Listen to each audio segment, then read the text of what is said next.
Mesti dioperasi atau bisa diobatin, Dok?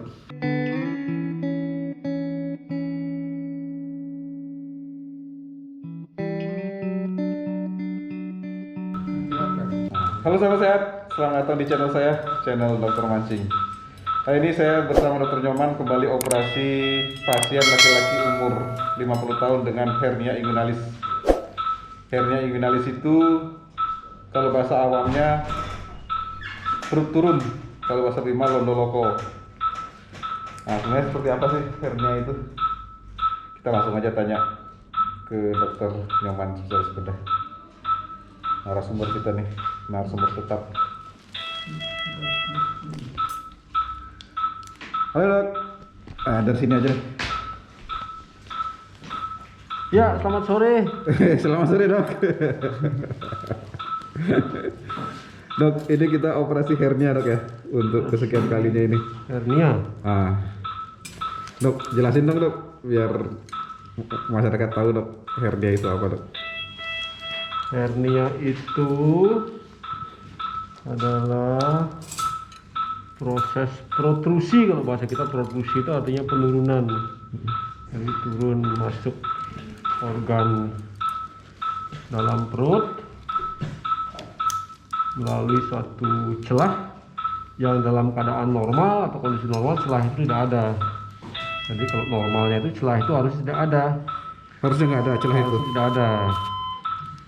Tapi oleh karena suatu lain hal adalah celah, akhirnya organ dalam perut bisa turun ke situ atau bisa masuk ke situ. Jadilah disebut dengan hernia.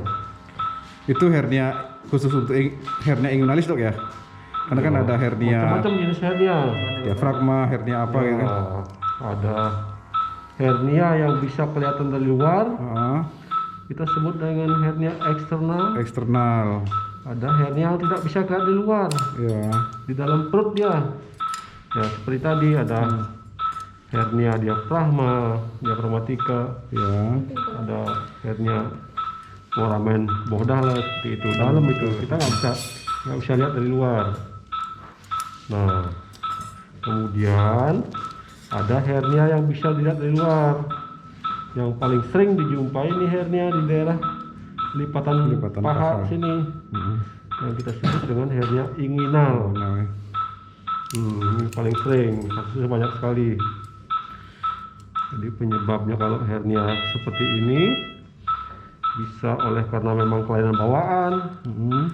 Jadi harusnya dia sudah tertutup, sudah tidak ada celah Pada saat dilahirkan. iya, tapi oleh karena suatu lain hal masih ada celah, maka di sanalah tempat terjadinya hernia. Jadi hernia ini bisa menyerang ke semua usia Dok ya? Semua usia, Dari bayi sampai lahir sampai orang tua. orang tua.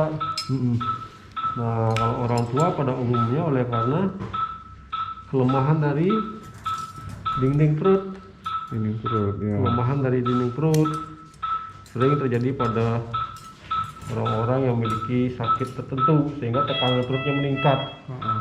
Contohnya orang yang batuk kronis misalnya, Ya.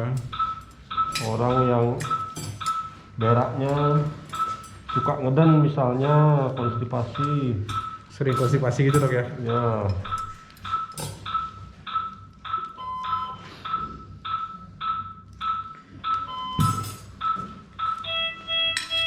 orang yang suka batuk lama. Mana semua itu Tuhan. Kalau tandanya timbul Tandanya benjolan kalau- itu Dok ya? Kalau hernia eksternal ini bisa dilihat dari luar. Bisa dilihat ya. Adanya tonjolan atau benjolan.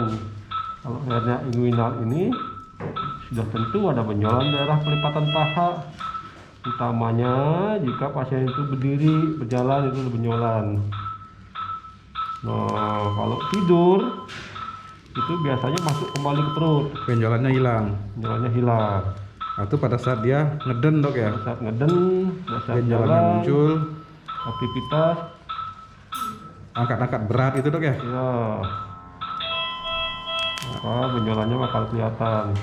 Intinya kegiatan-kegiatan yang menyebabkan peningkatan tekanan dalam perut itu menyebabkan dinding perut daerah tertentu bakal lemah, sehingga daerah lemah itu akan jadi tonyolan dari organ-organ perut. ya. Organ intra abdomen bisa nonjol, entah dia lemaknya atau usus bisa. Nah, kasus ini mesti dioperasi atau bisa diobatin, Dok?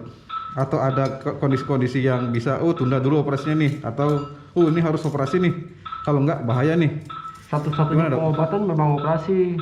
Untuk hernia memang harus Iya. operasi, Dok, ya? Karena ada defek, ada celah di situ, nggak mungkin tanpa operasi, nggak mungkin. Ada sih orang pakai namanya celana hernia, katanya itu tidak menyembuhkan dia, tidak bisa menyembuhkan, tapi ya bisalah mengurangi keluhan mungkin, sehingga turunnya lebih jarang, lebih susah. Artinya defek itu tetap ada, Dok, ya, kalau nggak dioperasi, Dok, ya? Intinya adalah harus operasi dia. Nah, pada pasien-pasien tertentu dengan masalah penyakit-penyakit lain ya, sehingga menjadi kontraindikasi untuk operasi, mungkin itu dipakai celana hernia. Kalau resiko operasinya lebih tinggi daripada ada masalah efek lain, dari hernianya, misalnya Dok, ya? kondisi kesehatan lain yang memiliki risiko untuk operasi. Oke. Terus kalau kasus-kasus emergensinya, Dok, ini kan harus misalnya dioperasi. Ya. Itu jika terjadi bagaimana, Dok?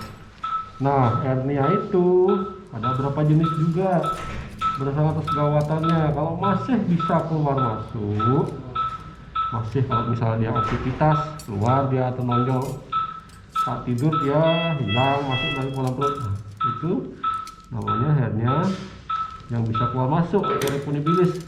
Reponibel, Dok, ya? Reponibel. Kalau itu ditunda operasi nggak masalah. Nggak masalah kalau ditunda operasi. Tapi jika ada jepitan, Kalau ada jepitan, dia turun tapi tidak bisa naik kembali. Nah itu kalau gitu disebut hernia incarcerata atau hernia strangulata. Itu emergensi, harus segera dioperasi.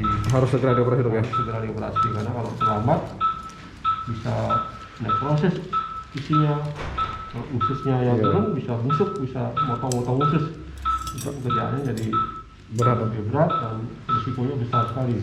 Karena kalau dia terjepit, otomatis pembuluh darah di sana juga terjepit, Dok, ya? Betul sekali. Pembuluh darah terjepit, akibatnya asupan makanan untuk ke jaringan yang terjepit itu menjadi tidak ada, iskemik namanya. iskemik, ya, Dok, ya? Iya. Jadi busuk, ya? Iya.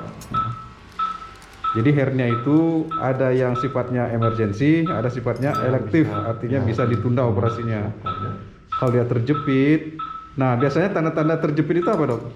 satu, benjolannya tidak bisa masuk. Yang kedua nyeri. Nyeri, ya? Kemudian yang ketiga pasiennya kembung, Kembung. muntah-muntah. Ya. Nah kalau terjadi hal seperti itu mesti segera dibawa ke rumah sakit, jangan tunda lagi. Karena bahaya kalau tunda. Biasanya kalau hernia itu awalnya hernia yang reponibel dulu, Dok, ya? Biasanya hampir semuanya ada dasarnya gitu. Hernianya bisa bolak-balik dulu, Dok, ya? Bisa dinaikkan dulu ke atas. Tidak langsung terjepit kan, Dok? Betul.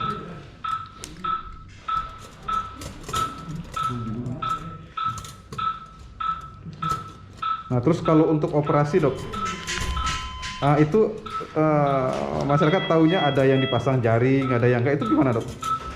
Ya intinya kan kita menutup lubang untuk defek. Ada kelemahan dinding perut itu harus kita tutup. Ya, itu namanya hernioplasti. Ya, untuk saat ini ya masih dipasang alat seperti itu. Ya. Itu alat itu nanti yang akan nutup lubang itu defek itu. Kalau nggak dipasang itu kemungkinan terbuka lagi lubang itu gimana, Dok? Risiko untuk hidup lebih besar, risiko untuk kamu lebih besar dia. Resiko kamu, ya? Kekamuannya lebih besar.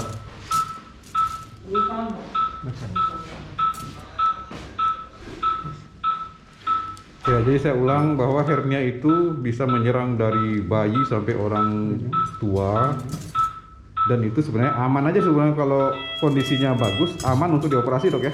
Sangat aman. Justru kalau dia sudah nyangkut Ya, Dan dibiarkan beberapa hari itu yang justru berbahaya, bisa sampai motong usus ya. muka serata itu Muka serata. bahaya.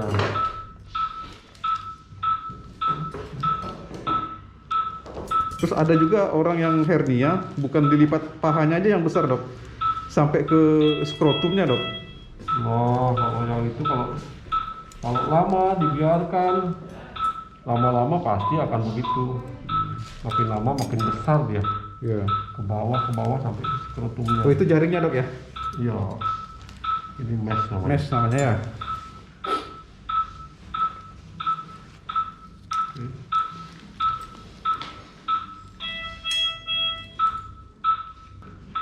Dan untuk operasinya cepat dok ya? Nggak sampai setengah jam kayaknya udah mau selesai. Sekitar setengah jam sampai 45 menit lah. Kalau udah simpel dok ya? Ya, nggak lama. Kalau dia sudah terjadi pembusukan pada usus karena terjepit terlalu lama, itu yang justru lama. jadi masalah ya. Risikonya besar, Risiko. komplikasinya banyak kan itu. Penyembuhannya juga susah ya. Kalau ini kan Ya, cepat penyembuhannya dok ya. Itu kosnya jauh lebih besar jadinya. Tos lebih sama. Harusnya opname sehari bisa seminggu jadi opname. Oke sahabat sehat, demikian wawancara saya tadi dengan Dr. Nyoman spesialis bedah. Semoga apa yang saya sampaikan ini bermanfaat. Ikuti terus video-video saya. Jangan lupa like, comment, subscribe. Bunyikan juga lonceng notifikasi supaya kalian tidak tertinggal untuk video-video saya berikutnya. Oke, sampai jumpa di video-video saya berikutnya. Dr. Mancing, mantap boy. Tinggal dulu ya.